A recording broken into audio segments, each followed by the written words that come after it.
আমি জানি এগুলো আমার শেষ যুদ্ধ। আমি সময়টাকে পুরো উপভোগ করছি। ভবিষ্যতে আর্জেন্টিনা তার পুরনো প্রজন্মকে সম্মানের সাথে স্মরণ করবে। এই জার্সির জন্যই আমার জীবন উৎসর্গ করেছি। আর্জেন্টাইন কিংবদন্তিরা আমাকে শিখিয়েছে কিভাবে ত্যাগ স্বীকার করতে হয়। জাতীয় দলের হয়ে শেষ ম্যাচ খেলতে আমি প্রস্তুত নই, কিন্তু এটাই তো সময়। Lionel Messi, Angel Di Maria Copa আমেরিকার সেমিতে কানাডাকে হারাবার পর এভাবেই দুই লিভিং লেজেন্ড তাদের ফিনিশিং লাইনের সীমা টানলেন।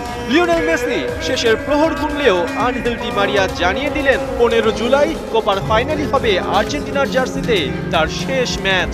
16 বছরের ক্যারিয়ারে অনেক তো পাওয়া হলো, এবার সময় এসেছে নিভৃতে বসে স্মৃতি রোমন্থন করার।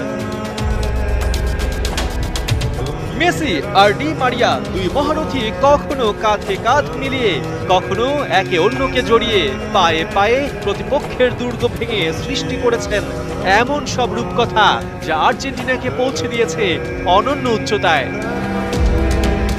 2008 অলিম্পিক গোল্ড, 2021 কোপা আমেরিকা, 2022 বিশ্বকাপ শিরোপা, এই জুটি আর্জেন্টিনাকে দিয়েছে শ্রেষ্ঠত্বের স্বাদ। নিজেরাও আসীন হয়েছেন অমরত্বের সিংহাসনে।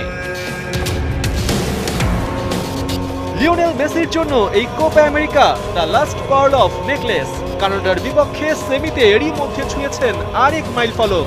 জাতীয় দলের হয়ে গোল সংখ্যায় পেছনে ফেলেছেন ইরানের আল দাইকে। 109 গোলে লিওর অবস্থান ঠিক রোনালদোর পরে।